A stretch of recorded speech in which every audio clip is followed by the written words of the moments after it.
The ring's destruction at Mount Doom marked the end of Sauron's dominion over Middle-earth.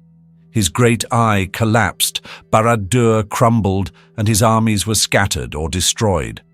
On the surface, it appeared to be an absolute and final victory for the free peoples of Middle-earth.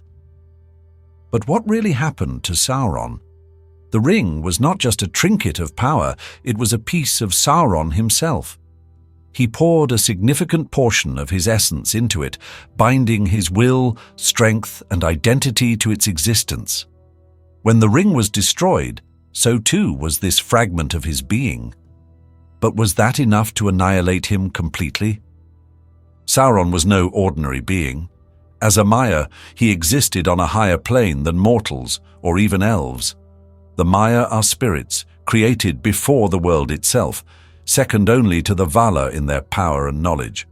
While his physical form was destroyed along with the ring, his true nature as a spirit could not be so easily extinguished. This raises the question, did the destruction of the ring truly eliminate him? Or did it merely banish him to some formless, weakened state? In Tolkien's works, Sauron is described as bereft of his power, but not explicitly as dead. His spirit may still linger, perhaps too diminished to act, but undeniably present. What makes Sauron's potential survival so intriguing is his sheer persistence. This is not the first time he's been defeated. After the fall of Morgoth in the First Age, Sauron fled and hid, avoiding the judgment of the Valar. Even when Numenor was destroyed and his physical form was obliterated, he returned in a new guise to resume his conquest of Middle-earth. This history of rebirth and resilience suggests that Sauron, as a Maya, operates on a different timeline than mortals. He doesn't age, and his essence cannot be destroyed in the way a mortal's soul can. Could it be that the destruction of the ring has simply pushed him into the shadows, waiting for an opportunity to rise again? The nature of Sauron's spirit offers fascinating possibilities. Tolkien's legendarium often emphasizes the duality of power, its ability to create and destroy, but also its tendency to persist even after its wielder has fallen. Sauron's spirit is tied to this concept. While the ring amplified his strength and allowed him to dominate others, it was not the sole source of his existence. Before the forging of the ring, Sauron was already a being of great power and cunning. Could the destruction of the ring have severed his connection to Middle-earth, trapping him in some void or liminal state? Or is he still bound to Arda, his spirit weakened but not entirely vanquished? Middle-earth is a world shaped by its spiritual and metaphysical dimensions, and Sauron's role as a Maya places him squarely within that framework. The essence of a Maya cannot simply vanish. Even Melkor, Sauron's master, was not fully destroyed but cast into the void, where he remains a lurking threat. Could the same be true of Sauron? Did the destruction of the ring exile him to some far corner of existence? Or is he still present in some subtle, imperceptible way, influencing events from the shadows? Even without the ring, the echoes of Sauron's influence could linger. His power was rooted in more than just physical domination. It was also psychological. He sowed fear, division, and despair wherever he went. These are not things that vanish overnight, even with the destruction of their source. His spirit, if not fully extinguished, may still find ways to exploit the weaknesses of Middle-earth's inhabitants. The very idea of his survival, however faint or formless, keeps alive the possibility of his return. Sauron's fall left Middle-earth in a state of relief, but also of uncertainty. His influence stretched far beyond Mordor. His reach was felt in the hearts of men, in the corruption of Saruman, and even in the lingering fear of the unknown. Without a physical form, Sauron may be weaker, but he is not necessarily powerless. Spirits in Tolkien's world are not bound by the same rules as mortals, and Sauron's cunning and determination could allow him to endure, waiting for a chance to manifest once more. The destruction of the ring may not have been the end of his story. It could very well be the beginning of a new, more insidious chapter. Sauron's defeat left his armies leaderless and scattered, but not all of them were destroyed. Orcs, trolls, and the other creatures of his dominion were not inherently tied to the One Ring's power. They were his servants, driven by fear, hatred, and a shared lust for destruction. Without Sauron's command, many were left in disarray, turning on each other or retreating to the dark corners of Middle-earth. However, chaos doesn't last forever. In the wilds, small bands of orcs and other creatures could regroup under new leadership, driven by the remnants of Sauron's will or simply by their own survival instincts. The Nazgul, Sauron's most feared lieutenants, were seemingly annihilated with the destruction of the ring, their very existence tied to its power. But is that truly the end of them? The Nine were not ordinary men. They were bound to Sauron's will by their own rings of power, which were crafted by the elves and later corrupted by Sauron. Their fate is deeply intertwined with the spiritual realm of Middle-earth, a place where physical death does not necessarily equate to annihilation. Could echoes of the Nazgul persist in the unseen world, waiting for another source of power to bind them together again? What about the men of the East and South who fought for Sauron? Unlike the orcs, they were not inherently evil, but were manipulated and coerced into his service. These men returned to their homelands after the war, but their loyalty to Sauron and his promises of power might not have died with him. Could leaders among them rise to reignite the flames of war, using the memory of Sauron as a rallying cry? The world of men is fragile and easily corrupted, and the influence of Sauron could still be felt in their hearts, even after his apparent fall. Beyond his armies and followers, Sauron's influence extended to places, objects, and ancient strongholds that remain steeped in his power. One such place is Dol Guldur, the fortress in southern Mirkwood, where Sauron first began to re-establish his power in the guise of the Necromancer. Although the White Council drove him out, the fortress itself remains. Its walls are likely still tainted by his presence, a place where dark forces could gather and grow. Such locations are more than just ruins. They are remnants of Sauron's reach, holding echoes of his power and the potential for his return. Other dark places, such as the ruins of Angmar in the north, also hold mysteries. Angmar was the kingdom of the Witch King, Sauron's chief lieutenant among the Nazgul, and its history is one of war and conquest. Though abandoned for centuries, its desolate peaks and haunted lands remain a symbol of Sauron's long shadow. Could a fragment of his spirit linger in these forgotten places, waiting for the right conditions to stir once more? These strongholds are more than just empty monuments. They are potential seeds of darkness, lying dormant until someone or something awakens them. Prophecies and foretellings in Tolkien's works add an additional layer of mystery to Sauron's fate. The destruction of the One Ring fulfilled one of the most critical prophecies of Middle-earth, yet Tolkien's legendarium is filled with cryptic hints and unfinished tales that leave much open to interpretation.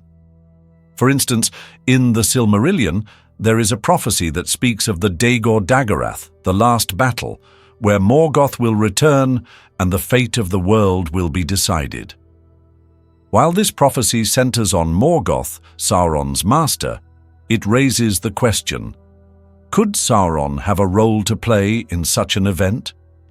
If Morgoth is destined to return from the void, is it not possible that Sauron, his most devoted servant, could find a way back as well? Tolkien's texts are often deliberately vague, leaving room for readers to speculate on what might happen after the main events of The Lord of the Rings. Some lines suggest that evil can never be truly eradicated. It can only be pushed back, diminished, and delayed. If this is true, Sauron's spirit may not have been destroyed, but merely suppressed, unable to manifest in its former power.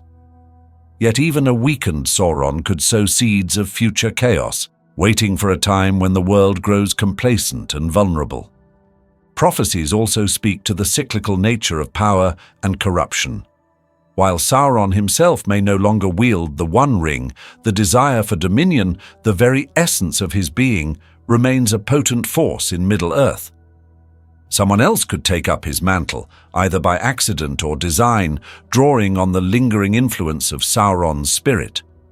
The will to dominate, to control, and to corrupt is a persistent theme in Tolkien's works, and it suggests that Sauron's legacy, if not his very essence, might continue to shape the fate of Middle-earth.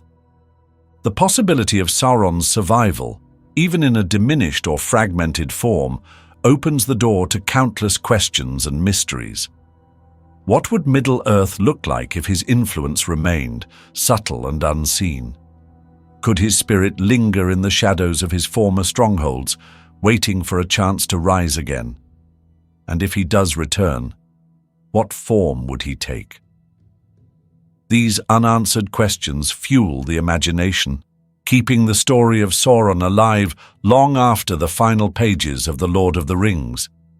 Power is an enduring force in Middle-earth, one that cannot be easily destroyed or forgotten. Sauron may have been defeated, but the allure of power, his central weapon, remains alive. Throughout Tolkien's legendarium, power acts as both a gift and a curse, and Sauron's mastery over it made him one of the most formidable beings in Arda. Even without the One Ring, the desire for control, dominance, and influence still festers in the hearts of individuals and nations. This desire is Sauron's legacy, a subtle but persistent force that could ensure his spirit or ideology survives. The One Ring was more than an object of power.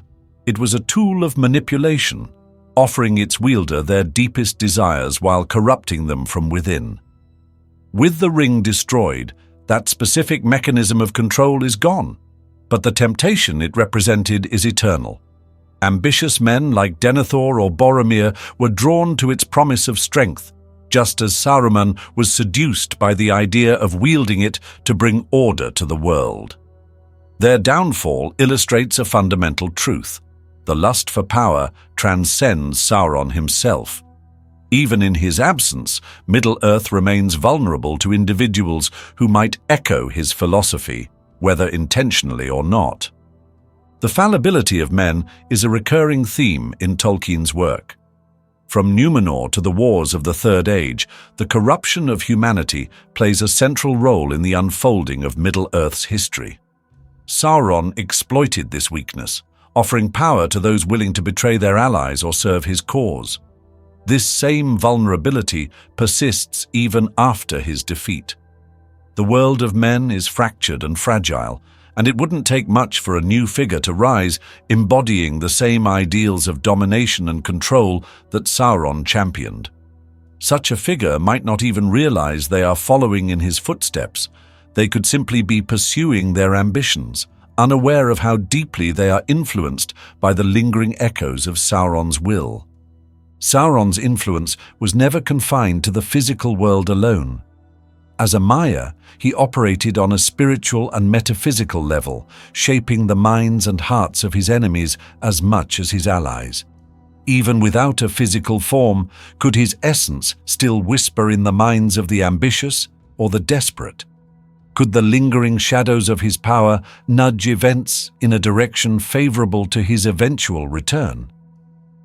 These questions raise unsettling possibilities. Sauron's spirit, diminished though it may be, might still act as a catalyst for new conflicts, its presence felt in the greed and ambition of others. The ultimate question is whether Middle-earth can ever be free of Sauron's influence. Evil in Tolkien's world is rarely a singular entity. It is a pervasive force, deeply embedded in the world itself. Sauron's defeat marks a victory, but not a complete eradication of the darkness he represented. His ideals, control, domination, and the bending of others to his will, are universal temptations, present in every age. As long as there are those who crave power, Sauron's legacy will endure, even if his spirit remains dormant or scattered. Sauron's nature as a Maya raises fascinating questions about his ultimate fate. The Maya are beings of immense power and immortality, created by Eru Ilúvatar before the world itself. Even in their fallen state, they cannot truly die. Their spirits persist, tied to the fabric of Arda. When Sauron was defeated, was his spirit destroyed, or was it merely exiled, left to wander the world without purpose or form? The answer lies in the deeper metaphysics of Tolkien's universe. Sauron's master, Morgoth, provides a compelling precedent. After his defeat, Morgoth was cast into the void, a place beyond the confines of the world where he remains imprisoned. Yet even in his exile, Morgoth's influence can still be felt. The idea of the void is not one of complete annihilation, but of separation, a place where the spirit remains, diminished but not extinguished. Could the same fate have befallen Sauron? If so, his essence might linger, waiting for an opportunity to re-enter the world. The void is not the only possible destination for Sauron's spirit. Tolkien's writings suggest that the spiritual realm of Arda is complex and multifaceted. For instance, the unseen world where the Nazgul operated is a shadowy dimension that overlaps with the physical world. Could Sauron's spirit have retreated there, hiding in the same unseen realm where he once held sway? If so, he might still observe and influence events in Middle-earth, even in his weakened state. Sauron's roots as a servant of Auli, one of the Valar, add another layer of complexity. Before his fall, Sauron was Mairon, a Maya of great skill and ambition. His fall into corruption under Morgoth's influence mirrors the fate of Saruman, another servant of good who became obsessed with power. This connection raises an intriguing possibility. Could Sauron's spirit, if it survives, ever seek redemption? Tolkien's world rarely allows for the full redemption of fallen beings, but the idea remains tantalizing. Could a fragment of Mairon, the Maya he once was, still exist within Sauron's shattered spirit? Another possibility is that Sauron's spirit is now bound to the fate of Arda itself. As a Maya, his essence is inherently tied to the world. If this is the case, then his spirit might never truly leave, remaining a subtle and insidious presence that continues to shape Middle-earth's history. This would align with Tolkien's depiction of evil as a persistent force, one that can be diminished but never entirely eradicated. Even in his defeat, Sauron's story is far from over. Whether his spirit remains in the void, the unseen world, or some other liminal state, the possibility of his return looms large. The destruction of the One Ring may have shattered his power, but it did not erase the forces that drove him. As long as greed, ambition, and the desire for dominion exist, Sauron's shadow will linger, a reminder that the fight against darkness is never truly over. The question of whether Sauron survived has fascinated readers and fans for decades, sparking a myriad of theories and interpretations. Tolkien's works leave just enough ambiguity to allow for speculation, and fans have taken this invitation to heart. Some argue that Sauron's spirit, while weakened, persists in a form so diminished that it poses no immediate threat. Others suggest that his essence was utterly destroyed with the One Ring, marking a rare instance of finality in Tolkien's world. But what if the truth lies somewhere in between? Could Sauron's survival take on a more nuanced form, one that continues to influence Middle-earth in subtle, unexpected ways? One popular theory suggests that Sauron's defeat mirrors the fate of Morgoth, his former master. When Morgoth was cast into the void, his physical presence in Arda was eliminated, but his influence endured. His malice seeped into the very fabric of the world, manifesting in everything from the fear of darkness to the rise of new evils. Could Sauron's spirit follow a similar trajectory? Even if the ring's destruction shattered his physical and metaphysical power, his essence might still linger as a malevolent force tied to the shadows of Middle-earth. Another compelling idea is that Sauron's spirit could manifest in an entirely new way. While the One Ring was destroyed, the idea of power, corruption, and domination that Sauron embodied is indestructible. What if this idea found a new host? A cunning leader, a scholar seeking forbidden knowledge, or even an unwitting pawn could become the vessel for Sauron's lingering essence. In this sense, Sauron's survival is not about his physical or spiritual form, but about his ideology, a concept that continues to resonate long after his apparent fall.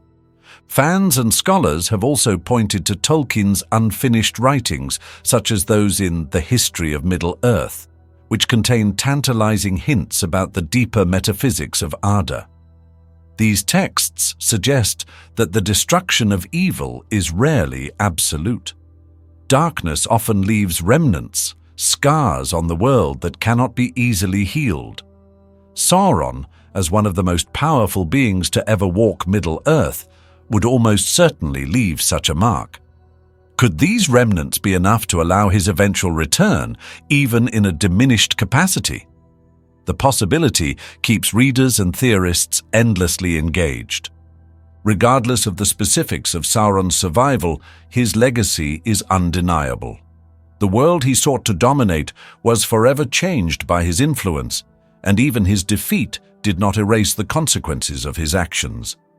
Gondor and Rohan, though victorious, bear the scars of war. The Shire, once an untouched haven, was marred by Saruman's corruption, a corruption ultimately traceable to Sauron's influence. These wounds remind us that while the ring was destroyed, the damage it wrought endures. The rebuilding of Middle-earth after Sauron's fall is a testament to the resilience of its people, but it also underscores the precarious balance of power. With the great powers of the elves waning and the Valar remaining distant, the responsibility for safeguarding the world falls squarely on the shoulders of men. Yet men, as Tolkien repeatedly shows, are flawed. Ambition, greed, and the desire for control are inherent weaknesses that Sauron exploited masterfully. These traits do not disappear with his defeat. They remain a part of human nature, ensuring that his shadow lingers even in an era of peace. The legacy of Sauron extends beyond politics and warfare. His influence shaped the very mythology of Middle-earth, serving as a cautionary tale about the corrupting nature of power. The story of the One Ring and the struggle to destroy it becomes a legend, passed down through generations. But legends are not static. They evolve, and with them, so does the perception of Sauron. Over time, he might be remembered not just as an enemy, but as a symbol of the ever-present danger of unchecked ambition and greed. His story could become a warning, shaping the decisions of future generations in ways both profound and subtle. Another layer to Sauron's legacy is his role as a mirror for those who sought to oppose him. Characters like Frodo, Sam, and Aragorn are defined not just by their victories, but by the choices they made in the face of overwhelming darkness. Without Sauron, their heroism would lack context. This interplay between light and dark is a cornerstone of Tolkien's narrative, and it ensures that Sauron's presence, or at least the idea of him, remains integral to the story of Middle-earth. Even in defeat, Sauron's influence ripples outward, touching every corner of the world. The alliances formed to oppose him reshape the political landscape, leading to a new age of cooperation and unity. Yet these alliances are fragile, built on the shared experience of a common enemy. With Sauron gone, will they endure? Or will the divisions he exploited begin to resurface, creating new opportunities for conflict? These questions underline the fragility of peace and the enduring relevance of Sauron's legacy. In the end, Sauron's survival, or lack thereof, is less important than the impact he left behind. His defeat was a momentous victory, but it did not erase the darkness within Middle-earth or within the hearts of its inhabitants. That darkness, whether it takes the form of a lingering spirit, a new antagonist, or the internal struggles of men, ensures that Sauron's story is far from over.